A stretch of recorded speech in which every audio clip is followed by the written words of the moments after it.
I'm about to have a very special guest come on, and we are going to talk about how to raise a holistic dog. So, just a moment, and our incredible guest will be joining us shortly. And in the meantime, if you do have questions, feel free to put them in the chat. If you're here live on Zoom, or if you're even on Facebook, you can put questions in there. We'll do a little deep dive on raising a holistic dog. What we've done over the years, and when our guest comes on, we'll talk about how and why we're even doing this, and how we've come about getting to this point in our lives of having as many dogs as we do, and doing it from a strong, solid, holistic perspective. And then a quick update for those of you who are typically following the Health Made Simple show. Welcome back. Appreciate it, of course. The goal is always to make health simple, and tonight is not going to be any different. We are going to do our absolute best to make sure that when we talk about dogs, you can see mine walking around in the back here. When we talk about dogs, it's not that complicated. I like to say that it's actually quite simple. I don't know that it makes that easy, but nonetheless, the concepts, and that's what we'll dive into tonight. And then we'll go into some of the actions of some of the things that we do to make raising a holistic dog easier and easier, and more obtainable too. We have done it both the good way and the not so good way. So, and again, I got a special guest coming on tonight. Hopefully she will find her way through the technology and whatnot and get us here live. Anyway, so if you're here new to the Health Made Simple show, glad to have you. Welcome aboard. The goal is we're going to make things simple. There's a lot of confusing, sometimes complicated information that takes place out there. And the goal here is, been in practice for over 26 years. My goal is just to try to make things simple for you. And so you can literally start taking action on a daily basis, especially just when we're done this show. All right. So I think we have a guest coming on shortly. I'm hoping it's working out for her. All right. And again, if you have questions, you can certainly make them, you can send them into the live Facebook, or you can send them here in Zoom. And shortly, I should see our guest popping up. Hopefully that's going to happen in just a moment here. In the meantime, I'll give you a little update. This past weekend, I was traveling once again, which means that I was on I think our guest is coming. All right.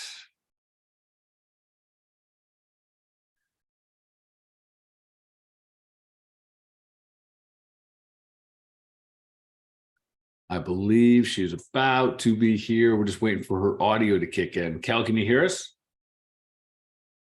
Don't touch any buttons. Just let them be.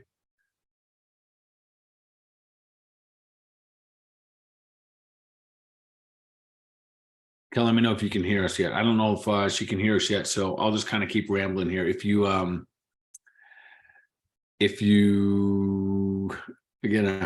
hopefully she'll be able to work this out. So anyways, I just got done another city on the speaking tour, and Kel, you give me a thumbs up if you can hear us at any point here. Okay, I can just hear you now. Okay, perfect. Well, welcome. We've been waiting for you. This is my special Thank you. Yes. My lovely wife of many years is here, and we're going to share with you. First of all, let me just start by just saying, welcome everyone to Health Made Simple show. We love having you. Keep doing your thing. Keep sharing out. Keep spreading love. Tonight's basically a special episode. And the reason we're here tonight is because we have been, I would say, I don't know if we've been requested this show, but we get questions nonstop about what we're doing with our dogs, how we're raising our dogs. People understand that we do maybe take a little different approach, and we're going to share that with you tonight. I think if we had to label it, we would call it a holistic approach. So, Kelly, I guess I'll start with you, and I will just kind of dive right in. And I think for our listeners, as much as I can, I want to make this simple as can be yet. What would be if there was a turning point, if there was a reason that you decided, you've had dogs all your life, if there was a reason somewhere along your path with dogs here that you decided to take a holistic approach, what were those reasons? And I want to kind of do this double time, two questions at one time. What does it mean to you to raise a holistic dog? Yeah, they're great questions. I think for me, I definitely have two specific turning points, and I want to actually put that question back on you as well. But for me, raising a holistic dog is about looking at the dog whole body. So not just treating symptoms. So like when I think about a dog that's faced with some type of challenge, you have to look at not only what is it eating, what is the environment, is it moving? So you're looking at a little bit more of like an Eastern thought. So for me versus like the Western thought. Okay. Meaning symptoms, or, is there something wrong with the dog versus looking at the entire dog? All right. So that answers the holistic approach. Was there a turning point? Was there something along the way that all of a sudden you're like, whoa, maybe I got to change my ways here, or maybe there's just a different way? Yeah, for me, I remember very specifically, I was in college and I had a pug, Tyler, who was the dog that I had when we met. And so I took him for his annual boosters, and he was probably 5 or 6 years old, went for my annual boosters, just went, didn't really know that much about keeping a dog healthy. And he had a really bad adverse reaction, really bad, to the point where he crumbled on the front seat when we left. And I had to turn around, speeding back to the vet, and I had him in my arms just saying, something just happened. And literally, they were like, it had nothing to do with the vaccines. So for me, that was definitely a turning point. And then the second thing for me, and I know probably for you as well, is having a dog diagnosed with cancer. Your love and your companion, and they're diagnosed with cancer. Yeah, I know that. I'll kind of answer both of those my own way as well. So, and I feel like they're very similar. So the two turning points I had was, one, we had Angus. And Angus was our first bulldog together. And when he got diagnosed with cancer, it was this big like moment, like, whoa, I thought I was raising a really healthy dog. And I know sometimes you can't control everything. Yet it really gave me some perspective of maybe there's some things I could have done better. I don't, right? So we don't have a magic ball or a magic wand yet. Maybe there were some things that I could do better. And then I know we started taking a deep dive. And then a little bit later, and the whole thing's been a journey. We had another dog named Cooper, and he was this kind little soul English bulldog. And from day one, he had skin issues. I understand those skin issues now, especially now that I'm out, doing a tour on speaking about gut health and the dangers of what happened when we start life off with antibiotics, whether it be for a human or for a dog. I now can look back and realize, man, we did some things that weren't so hot. And, and I think for the listeners tonight to know this, so we're going to talk about things that we do now, and they may seem extreme, and they're not, because we've had a journey here. This is 20 plus years that you and I have had dogs together, over 20 bulldogs, which is pretty fascinating. Yeah. So real quickly, I'll comment on my thoughts on holistic. And so when people ask me if I'm a holistic practitioner, right, I kind of think yes, but I don't know that I call myself that yet. I think by definition, the answer is yes. And I think there's two parts to that. So everyone listen and just kind of see where this fits for you. One, I think the obvious statement is that when you look at holistically, you're thinking about the whole body, the whole human, the whole dog. But really that goes farther than just, like, is the shoulder doing good? Is the neck doing good? Is the stomach doing good?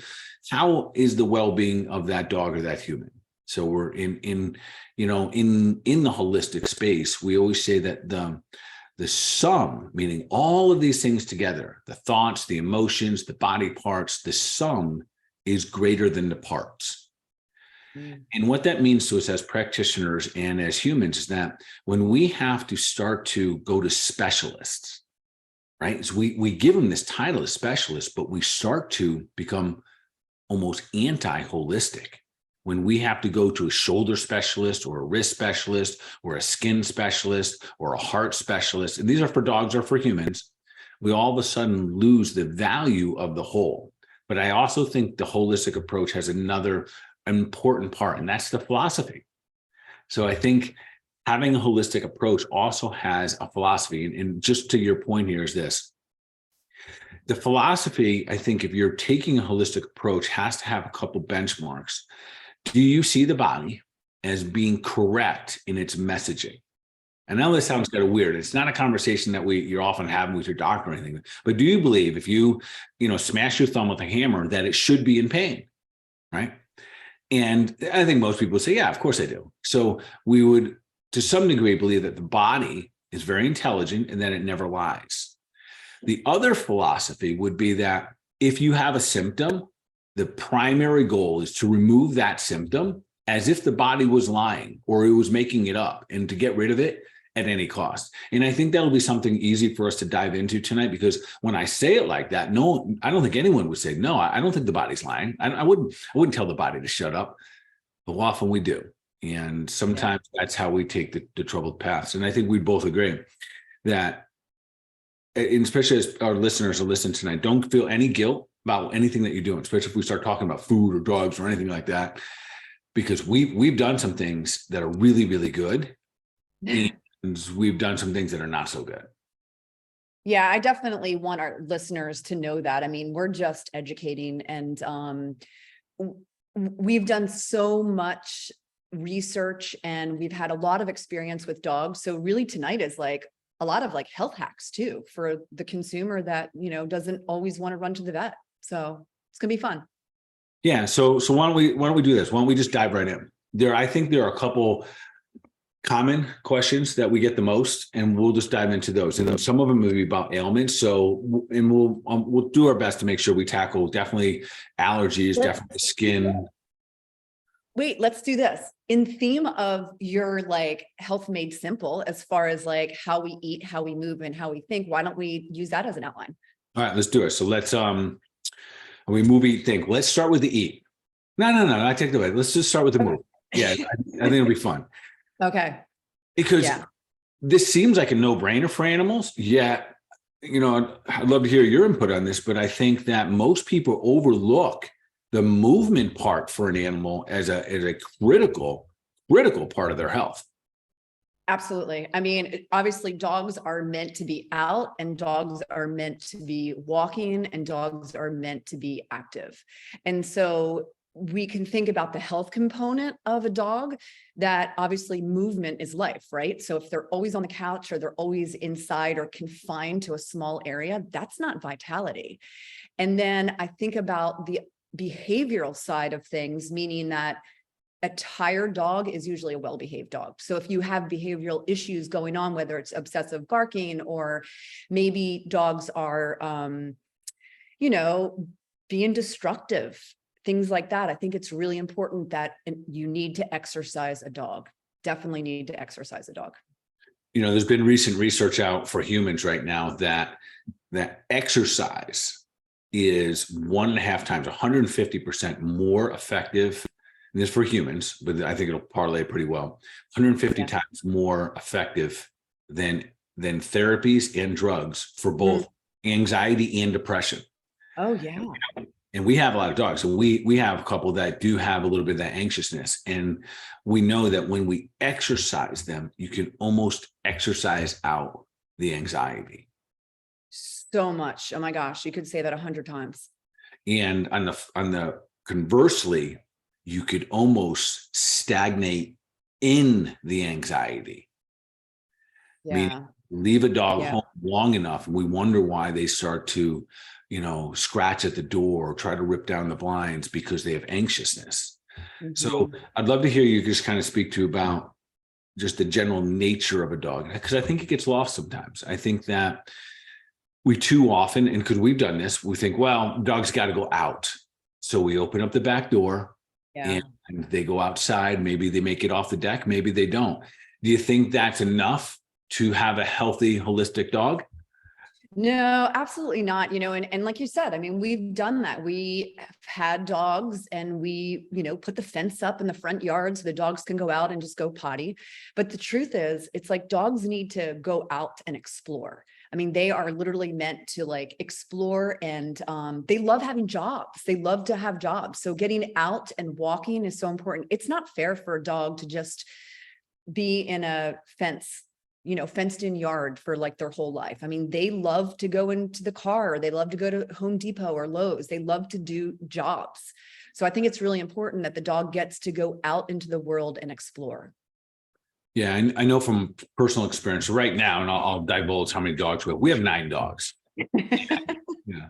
And hands down, our best behaved dogs are the ones that I get to take everywhere, whether it be to the office, or I take them to Home Depot, or I take them to the supermarket or CVS, anywhere and everywhere. And before anyone says you can't bring them everywhere, yeah, you can. I don't know if you're allowed to, but you can bring them. There's only a couple places that I've ever been stopped from taking them. So I encourage you, the more that you possibly can. So I'm going to share with them that we have 2 properties, essentially. Now we have our farm, which we've talked about a lot here in the Health Made Simple show. And then we have essentially our beach house. Yeah. And most would say that our beach house property, it's fenced in yard, it's good sized yard, we get a pool out back and whatnot, that would be a pretty good yard for them. And we've always observed their behaviors, yet we still do our best to walk them. And when we can't, thank goodness, we have a good friend who loves that we hire to come and walk the dogs. Carrie, I hope she could be watching tonight. So Carrie, we love you, man, so much. Hopefully everybody has a relationship with a dog walker, because there's going to come times that you can't walk your dog, but your dog still needs to be walked. Yeah. They still need to experience life. So anyways, we have these 2 different properties, and it's very fascinating. I want you to imagine, so people think all the time, well, you got your dogs dialed in, they never have problems. Well, whatever. It's my analogy is, imagine if you had 9 brothers and sisters sitting on a couch watching TV. Do you think they'd all behave? No chance. No. So when we go up to the farm, here's what's really fascinating. When we get up to the farm, we can let our dogs out and they pack walk as a unit. And they all got their noses going, and everyone's at a different speed, but they're just a big pack. We bring them inside into a smaller space, into the living room on the couch, the pack breaks apart. Yeah. Speak to that in the mentality, because we do in Health Made Simple show, we talk about how you move, eat, and think. Yeah. What's the dog thinking when it's on a pack walk relative to being in a small closed off space? Well, I think that the nature of a dog is to be out, right, in nature. And we have taken dogs out of that space, meaning that we are trying to humanize dogs. And so many of us take these dogs and we put them into environments that they don't want to be in homes all day. Maybe some people are picking their dogs up and they're actually not letting them walk. But really getting back to nature and getting back to like their true selves is so important. So important. Yeah, we won't spend much time on it, but that whole picking up your dog, especially when other dogs are around, you're begging for a problem. it's and really what it is. So just if every one of us meets eye to eye, that creates a kind of a stable ground. And unfortunately, the psychology of a dog, if the owner picks them up, now the dog on the ground feels threatened, because the other one's been elevated above them looking down. So it's not uncommon that the human who's picking the dog up is thinking they're calming things down, but they're actually kind of creating commotion for the dogs that are still on the ground. And they're going to go after the little one who you just picked up. So I don't want to spend too much time on that, but that's a good example of when we look at a dog from a holistic perspective. We're looking at all these behaviors. Are we trying to make our dogs into humans, or are we honoring the fact that they are an animal, that they are a dog? And they have specific types of breeds that have kind of personalities per se. Yeah, for certain. All right. So I was just going to speak about one thing. A lot of people that will not bring their dogs out. You do an amazing job bringing our dogs out. Like, you take them pretty much everywhere. I mean, you do. But what I was going to just speak about is, for those of you that have dogs that may not be well behaved, right? So what happens is when we have those dogs that aren't well behaved, oftentimes we then keep them in the house more.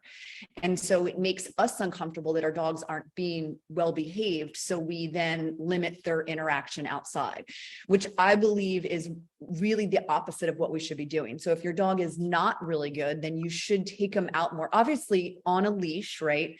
And constrained, and everyone stays safe. But if your dog is not good, hiding it is not going to get the dog any better. So I just wanted to speak about that. Yeah, that's a great point. It's not, it doesn't end well because you're not improving the dog's ability to go experience life. And most of the time, the aggressiveness that we see everyday dogs behavior have, most of it's just nervousness. Most of it's just uncertainty that they just haven't been in the environment. Our most passive dog, Bob, Dr. Bob, which many of you know, he has literally been everywhere his entire life. So he's comfortable in any situation. All right. Yeah. So talk a little bit about movement, which is good. I think if I was to sum that up, just to remind folks that backyard, I understand it, and that is not suitable. Animals are supposed to move. If you can imagine what a wolf or a coyote would do, wake up in the den in the morning with its pack, and they'd go walk and hike all day long. And that's how they experience the world. They're no different than you and I. If we stay stuck in a house, we saw the last 2-3 years, right? What that did for people, right? Right. The anxiety and depression went through the roof. So dogs are pack animals, very much like humans. We are designed to be interconnected with other humans, as dogs are as well. Yeah. So to give them an opportunity to be literally just live their best lives, which means get them interacting and communicating with other animals and with other humans, which is great. All right, so let's shift gears a little bit. At least 20 minutes a day, twice a day is what I would say, just to give listeners an idea of how much should I move my dog. 20 minutes morning, 20 minutes in the evening, at least. Bare minimum. Yeah, and give it some thought. And again, I never want anyone to feel bad about this, but I think the perspective is good. Imagine if your life was limited, you were alone all but 20 minutes twice a day. It'd be tough, right? It'd be tough on the psychology of that dog. Would it be more needy when it's around you? Would it have, tendencies to develop certain personality traits that are unfavorable? And the answer is yes. No doubt about it. Could it develop anxiety and, even depression for that matter? And the answer is yes. So let's give our little critters the best opportunity that we possibly can, which also means that, yes, sometimes we have to invest in them. And I think that's fair to say that we've signed up to be responsible and to be the bearer of their good health and their good nature. So with that being said, let's shift a little bit in here to the eat part. So the moving and then the eating. And then in this part, Kelly, we'll cover a lot of the common symptoms that people really end up asking us the questions about, things like skin issues and allergies and ACLs and all that stuff. So hopefully we can get all on the table tonight. So let's just dive into the eating. And if you were going to do eating 101 for dogs, where would you start? So obviously, if we want to look at the way that dogs should be eating, they should be eating meat. And so from our research and our knowledge, raw meat is the best for dogs to eat. It's ancestral eating. They get more enzymes. We here at the Health Made Simple show, right, talk about how important it is to eat from God's garden. So basically, why would our dogs not eat from God's garden? That's the thing that for me is always really interesting when people do have a holistic lifestyle and they are on this path and it's so beautiful. And then we start having conversations about their dogs and their dogs aren't even close to the lifestyle that they are leading. So for me, and I know for you, what we eat is so important. So our little critters that are at home with us, our family, we're going to make sure that they're getting the best nutrients possible to be able to have an amazing life full of vitality and energy and just, health. Yeah. This is really a simple concept that animals, especially dogs, they're canines, right? And they have canine teeth and whatnot. They're designed to eat meat. Heck, they could eat roadkill. They don't even have to be alive. They can. So when we get asked that question, so Doc, Kel, what do you do? How do you feed your dogs? We feed them raw food. We get probably, I don't know, 150 pounds of raw meat that show up, I don't know, every other week, a significant amount. And so my question to you would be this, well, does that take time? Does it take money? Is it potentially inconvenient at times? Yeah, absolutely. And it's so funny that you even use those words, because I get it. Like, everyone's busy, but if you're making a commitment to have another family member, for me, it's just, it takes more time and effort, right? And I know for us, we have a lot, so it takes a lot of time and effort, but you basically, I think about, like, you pay now or you pay later. So later, meaning that with sickness and disease and all the vet visits, it's just it's a vicious, like, hamster wheel. Mm-hmm. So yes, it does take effort. Yeah, it definitely does take effort. And when you're working with raw meat, can it also be a little bit messy? Yeah, sure. Absolutely. And I say that jokingly because the answer is absolutely yes, but those are real things. The objections that when people ask us, say, well, what do you feed them? And we do feed them raw meats. We use a couple different companies, and the good news is there's more and more out there. There's some fake ones out there as well, nonetheless. But does it mean that we have to thaw out the meat? Yes. Does it mean that sometimes we have to get raw meat in sauces, like whatever you want to call that, all over our fingers and our hands and our countertops? It does. And Yeah. but I think once you start to think about how much you do love and care for that pet. I know that every pet owner listening to this, that their bond with their pet is a very unique one. We know this. We've had many pets, and everyone out there knows that they love that little critter as much as many things they love on the face of this earth. And for them to suffer, and you become the bearer of, essentially, you are the bearer of the responsibility of their well-being. Knowing, and because I've been through this and you've been through this, maybe there's a little bit more we can do. And it's no magic wand. It's not a guarantee even, but there are so many different things we can do. So that's a great place to start. You couldn't go wrong if just tomorrow you literally just started eating the raw meat that you were ordering from Publix. Like, it is that simple. I know it's not rocket science. And there are certain companies, I guess I'll mention one, we use raw feed out of Miami. And to get people There's a bunch of companies online, but the other thing that I was going to say is that if raw feeding is not for you, no big deal. There's other ways of eating fresh food and really adding to your dog's diet that doesn't have to require doing what we do. So let's hear some of them. Well, you could add an egg to your dog's kibble. You could add sardines. You could add cottage cheese. You could add kefir, you could add meat. So like, maybe you feed kibble and you go to the grocery store and you buy some like ground lamb or ground beef or chicken, and then you just sprinkle it on there, just like a food topper. I know here at the beach, Bow Wow Meow down in Seagrove, they have awesome like toppers. They've got Stella and Chewy's, they have Primal, where you can basically put some frozen on top of the kibble. So there's other options. But just feeding your dog dry food from a bag year after year, the same protein. Like, let me ask you, Bart, if you have a client that's only eating processed food, what is the one thing that you'll probably see that's going wrong with them? They're definitely going to become inflamed. They're going to become lethargic. The joints they're going to get arthritis, probably autoimmune conditions. Like, I can go on. And it's because we see it. I've seen it for the last 20 years. If you eat processed food regularly on a cellular level, your mitochondria changes, your skin changes, a little bit of everything, brain fog. And we don't get to know that about our little critters yet. No doubt. And I think that's a good analogy too. If humans eat processed food regularly, we know what happens. Heart disease happens, diabetes happens, anxiety happens, depressions happen, autoimmune conditions happen, obesity happens, arthritis happens. And I literally can go on, but that's real. So, and do you that if you eat processed foods all the time, do you think that there would be behavioral issues at all? 100%. You see it every day right now in children. It's so easy. You give them any kind of sugar processed food, right? And they light up, they're on fire and they're belligerent. And that's the right word, because they don't have the ability or capacity to control what the biochemistry is doing.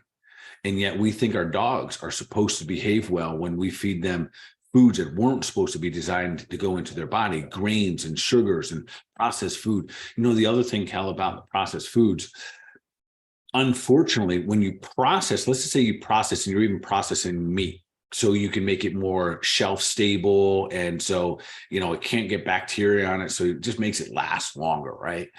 When you do that to food, especially proteins, now those proteins become significantly harder for the dog to digest. And one of the ways, so this may sound a little graphic, but check this out. This is as real as it gets. So we've done both. We've fed our dogs kibble, right? And we picked the best brands that we thought were the best. And the truth is, there's nothing better than raw. And yeah, there's some good ways, just like you mentioned, you could add things or what we call toppers to it. Yeah, one of the really interesting observations about a raw food diet is that the poop size and the poop volume. It's unbelievable. It's literally unbelievable. So it's really no different when people go on a carnivore diet and get the crap out of their life. The poops become a lot smaller because the dog will absorb so much more nutrients out of a raw food diet.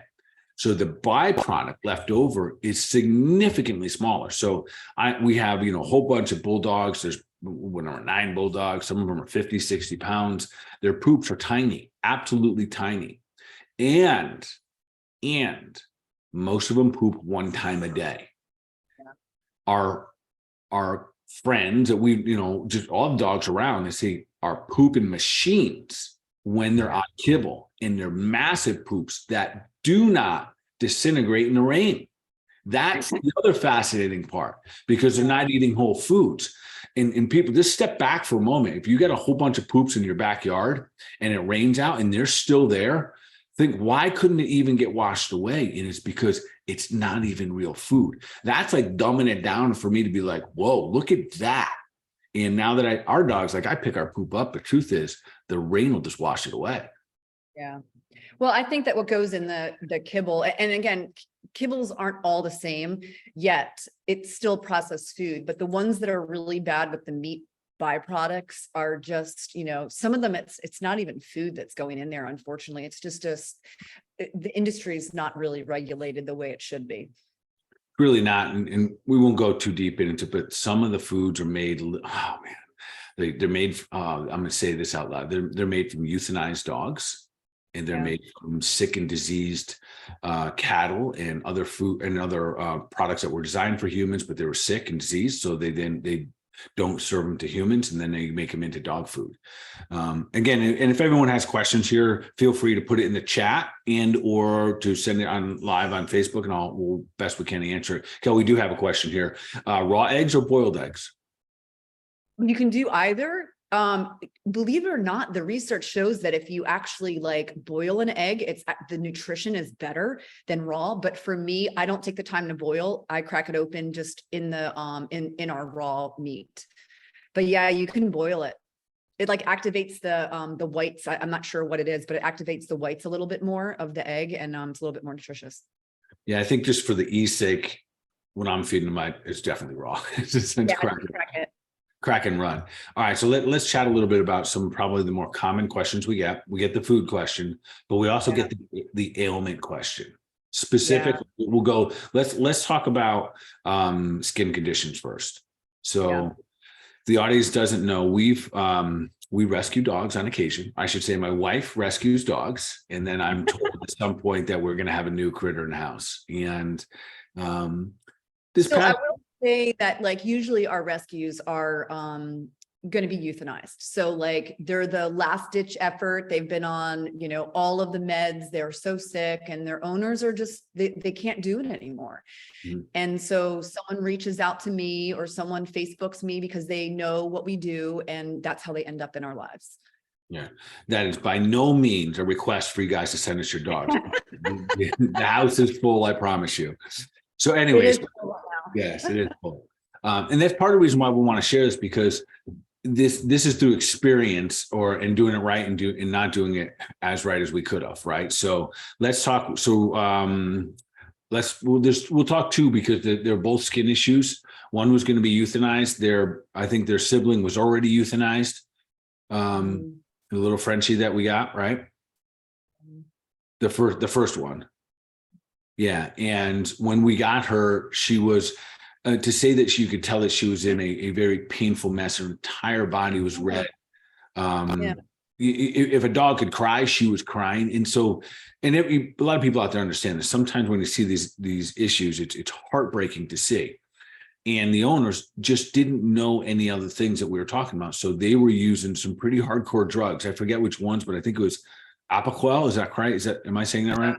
Yeah. Cool. Which is a hardcore drug, folks. It's designed for almost like emergency use only. And there's thousands of dogs that are getting it every day, and it can lead to all kinds of different problems. I think that's really important for people to know. And so I think that part of like my passion is educating people on like kind of the truth behind the medicine, right? When we need antibiotics and our dogs are sick, like no big deal.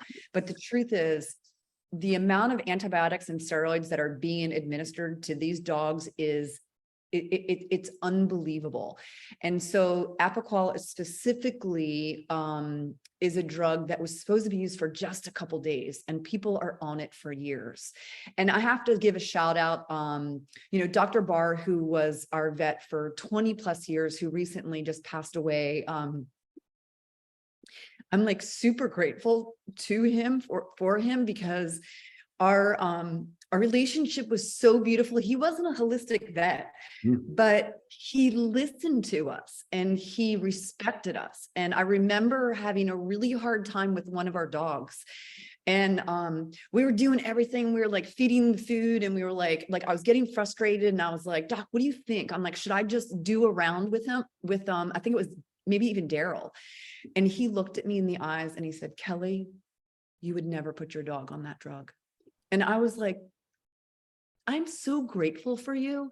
And so having a relationship with a vet that like really is honest with you, knowing the way in which you want to bring up your dog is so important. And it's really hard to find. But I just wanted to give a shout out to, Dr. Barr, because we had such a beautiful relationship, a symbiotic relationship of doing the holistic and then bringing the Western medicine when we needed it.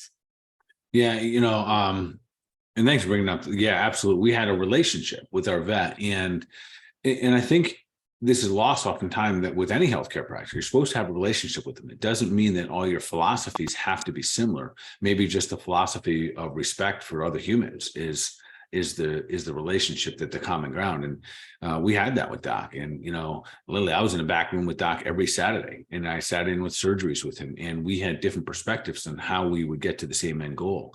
And you're absolutely right. The beauty was that he would share with us some of the things that were common practices in the vet world. He would just say absolutely not to, in that whole perspective. I didn't mean to interrupt you, because I know that you were talking about Kingston when he came to us. Yeah, so Kingston came to us. That was the little French bulldog that was about to be put down. And sometimes it's hard, and this is what I'm going to say to everyone, that sometimes when we look at the symptoms and we have the labels, the diseases, the names, elephantitis skin, or it could be anything. It could be, you can say your dog has low hypothyroidism. Sometimes we forget and we get caught up in the same thing that happens in healthcare, right? This is probably the problem with our healthcare system.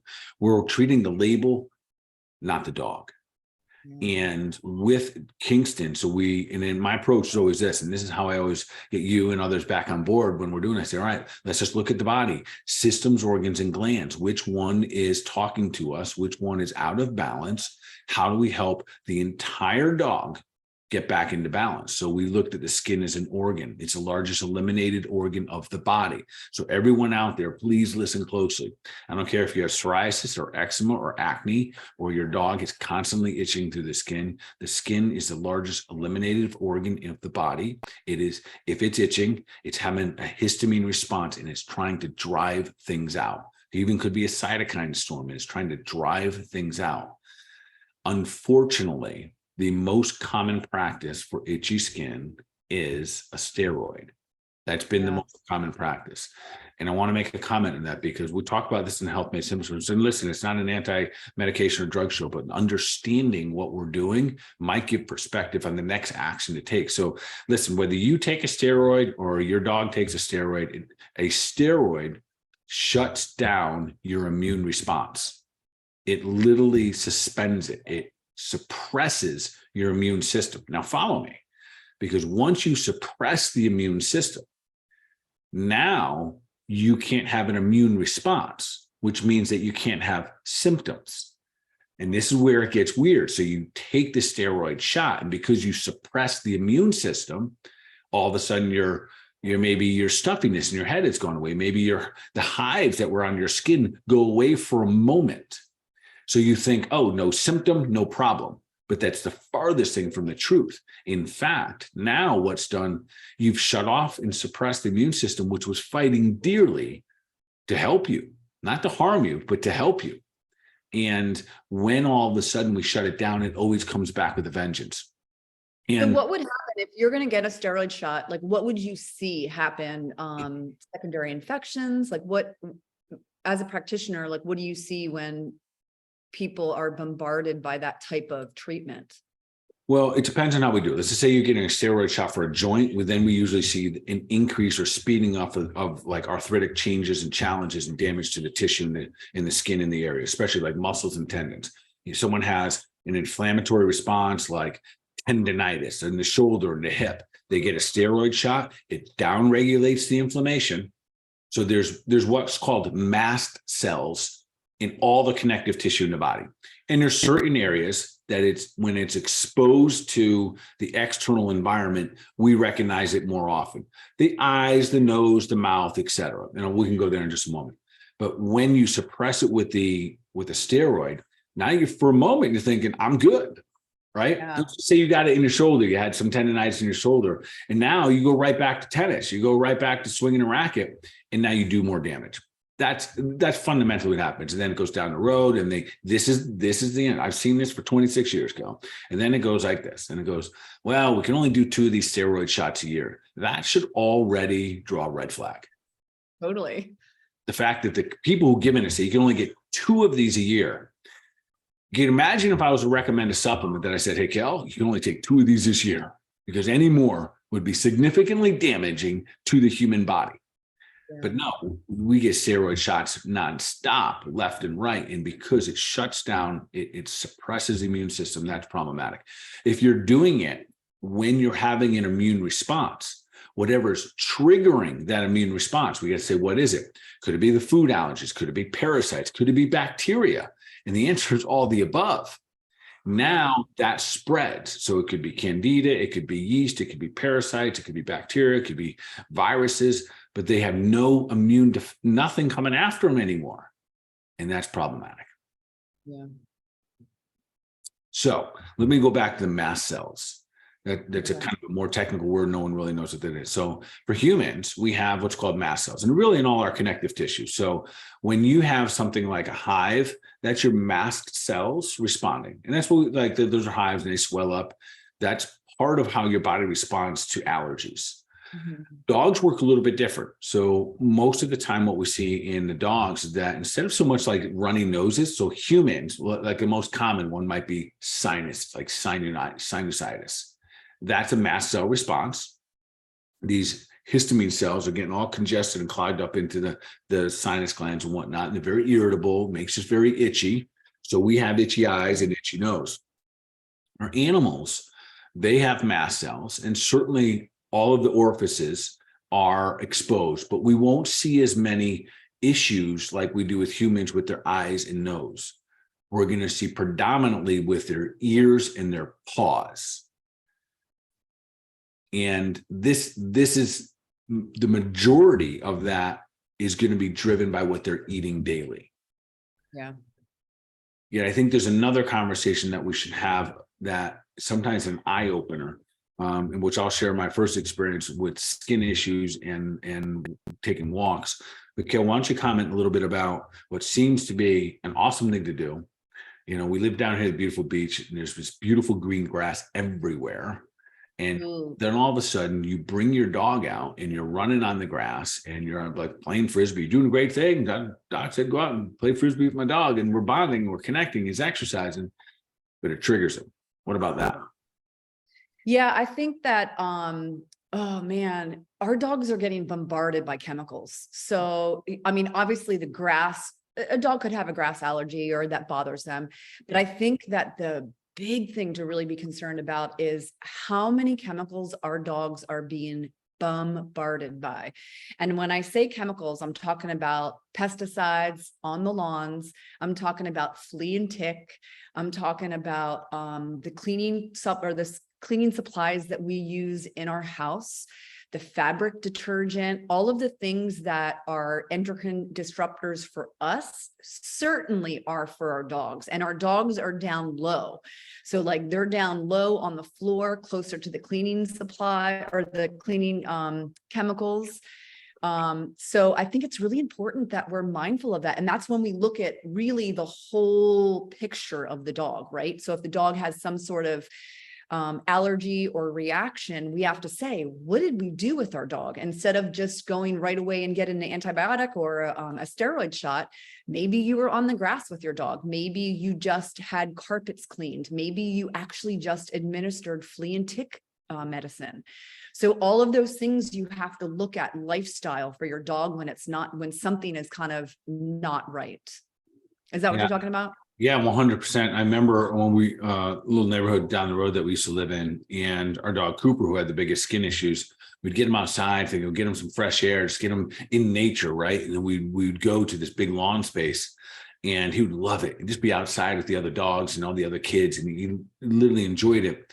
And then we'd go back, and that night would be the single worst night. And then it would last for days and weeks.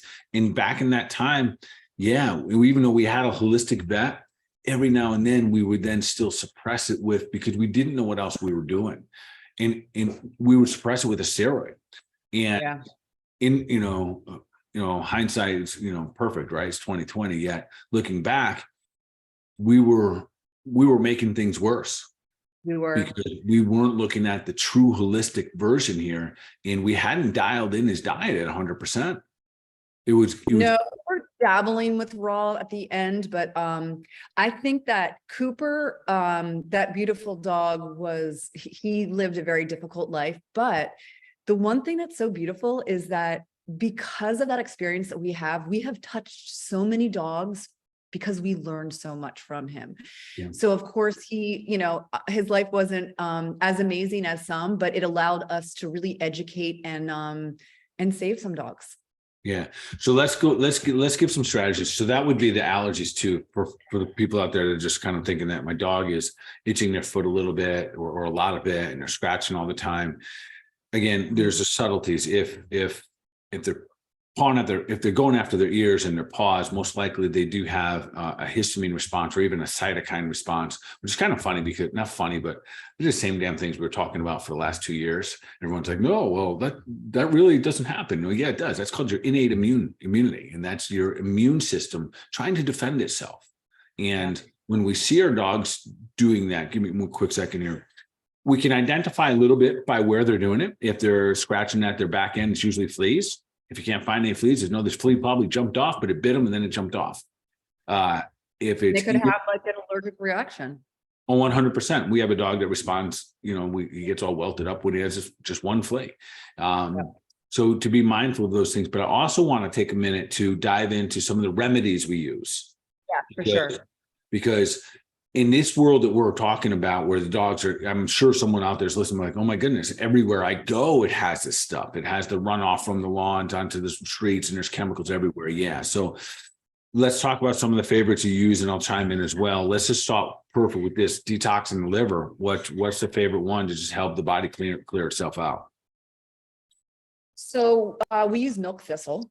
And so what I would say is for the dogs that are itchy, like the paws, the ears, there's a couple things. I mean, obviously fix the diet first. You have to get rid of the processed foods, even if you just, again, add a little bit of fresh food to your dog's diet. But if you're feeding your dog processed foods, it's going to be really hard to fix anything. So you have to make sure that fix diet first. The second thing that I would recommend, and I'm sure that you would support me in this, is we have to be careful about over vaccinating. So that's just another chemical that's coming into our dogs. And so there's this whole thing where a lot of veterinarians think that we need a booster shot and shots every single year.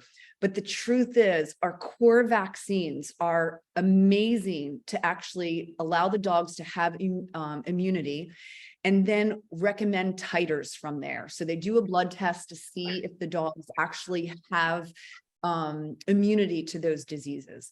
And so a lot of the vets will just, put the dogs on a cycle where every single year they just go back. So we have to take away the assaults, where it's the over vaccination and the chemicals that are coming into the body. And then, like you said, so we have to take care of the liver. We need to make sure that we're using, clean products. We use Standard Process and MediHerb, so milk thistle, and then also Liviplex through Standard Process are great to detox the liver. Yeah. I think that's spot on, especially about, you got to stop the onslaught, the insults. It's funny, again, just literally when I'm on my little speaking tour, that's the first hour and a half I talk to the doctors, that when I'm teaching them out there about functional nutrition, functional medicine, that there's no getting around constantly putting toxins into the body. There's just no getting around it. It's going to have an adverse reaction. And most of the time it's the things that we don't like things like allergies and whatnot. So whatever they may be, and just I was going to say too, just with the itchy paws and ears, I mean, we can do simple things of doing like foot baths, with like Epsom salts and green tea. I mean, how many times have we done it in our, in our kitchen with like green tea bags and iodine, just like a little foot bath for them. So when they come in, and especially if you're living in a place that has all of those little signs where they just did all of the spraying, neighborhoods with white picket fence and all green grass, definitely after you walk your dogs or after it rains, you're going to want to make sure that you like clean the paws. And simple paw soaks are awesome for any dogs that have any yeast smell or that are super itchy or, lick their paws a lot obsessively. And then also with the ears, you want to make sure that you have a cleaner, that you don't go in deep, that you just rinse the ears out. So we get rid of yeast and we get rid of excess wax. Yeah. And then I have more because look, I have some products here that are amazing through Standard Process. So what do you have if someone wanted something literally? Well, I guess that's the one right there. If someone's dealing with allergies, because that's one of the most common things I think we have questions for is, Doc, what do you do for the dogs with allergies? How do you help them out? Because we don't want to see them suffer. We don't want to see them itch and scratch. So you have a couple of things here you can share.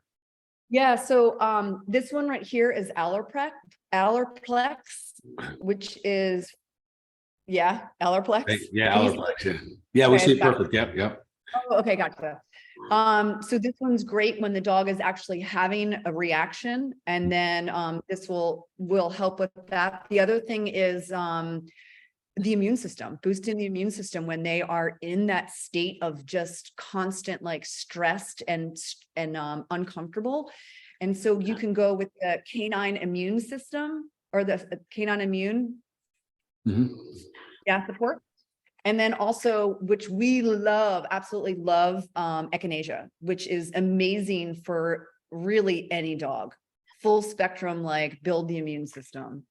Yeah, and if people aren't familiar with echinacea, the beauty about it, it's an adaptogen herb, so and it works for animals as well. When we talk about adaptogens, the beauty, especially with echinacea, it's considered a white blood cell modulator, which means that if there's too many white blood cells being released, or these mast cells that you could be getting almost like hives or storms, it has the ability to help regulate that.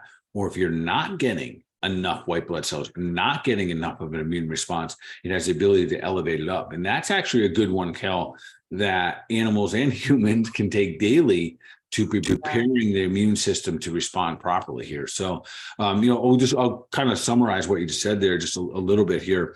If there's overexposure, it's going to be very difficult to get our dogs healthy.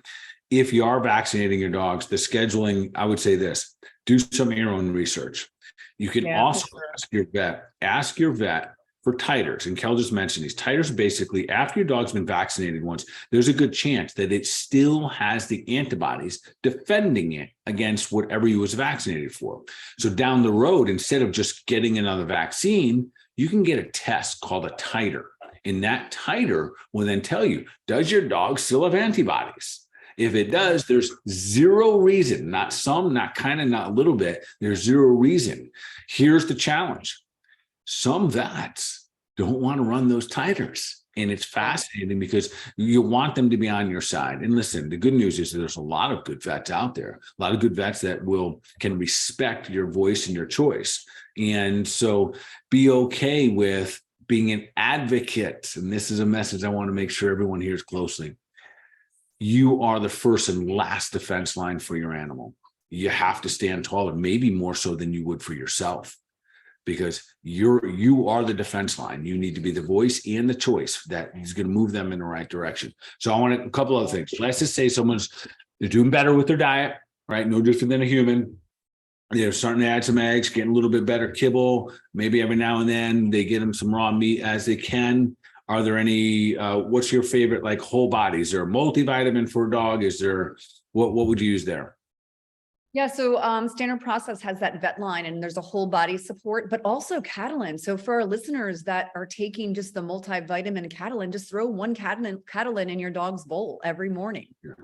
Yeah, which is really good. And here's the fun thing about it. So if you, for those of you who know, there's Catalin is the whole food, essentially it's a whole food multivitamin.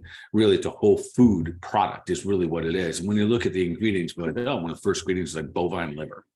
So it's perfectly safe for your animals. That being said, I need to at least say this, and I've said this many times on Health Made Simple Show. I am certainly an advocate of whole food supplementation, yet I am essentially kind of an anti-advocate of synthetic supplementation, especially for animals. So we want to make sure that your supplements, if you don't know, reach out to us, we'll be happy, or you contact the company and you say, hey, listen, are these synthetic supplements? It may shock you what they say, that they're not made from food and they're not made from different, animal and plant sources. So make sure whatever goes into their body come from a whole food source. The reason being is that if it doesn't, their little livers and their little, digestive systems don't have the tools to break them down properly. And you may be taking what you believe is a good action, and it could actually be backfiring a little bit. So do your absolute best in that. So Kel, I have a question here. How many do you give in doses? I'm not sure what that is, but I would say this. So if you're looking at any of your supplements, typically, this is not, again, check with your doctor on this, but typically if you look at a supplement bottle and that dosing is, say, 1 tablet per day, that's for the most part based on 150 pound human. Figure out how much your dog weighs. Yeah, so I don't know who's asking that question, but like for the echinacea, I give, say, Bob, who's 55 pounds, he would get a half a tablet twice a day. And then the Frenchies that are close to 25 pounds, they would get a third of a tablet twice a day. And then I don't know who asked that, but if that, I talked about the echinacea. Okay. Yeah. That helps. And then in some of the others, the nice thing too is if you are utilizing whole food products and things that their body can digest, the worst case scenario typically is that you get expensive poop. If you happen to do too much there. And so for the listeners that are a part of, that go online and order on their own from Standard Process, it's so amazing because they have a whole vet line. So you guys can go on and buy, whether it's like the dermal support or it's hepatic support or whatever you need. But here's another one of my very favorite ones that we use for the puppy dogs that are challenged with their skin. This is dermal support. And we also have used the dermatrophin PMG for those of you that have dogs that are like super duper itchy, turmeric, cod liver oil. I mean, all of the supplements that are good for us, most of them that we take, just core vitamins or the supplements, are amazing for our dogs. Yeah. So real quickly, I'll share a little bit of that journal. It's hard to see it. So it's canine dermal support. And some of the dogs that we rescued that had really bad skin challenges, really their skin was falling off their body. And it was super uncomfortable. They didn't want to get out of their cages. They didn't want to eat anything because their bodies were in that much pain. Anyways, so those two products that Kelly just mentioned there, canine dermal support, supporting the system, the dermatome, which is the skin of the body, that organ, feeding it, not lathering it up with lotions and potions, but rather feeding that tissue. And that's why that product right there, and really all of those that you just mentioned there, they're brilliant products.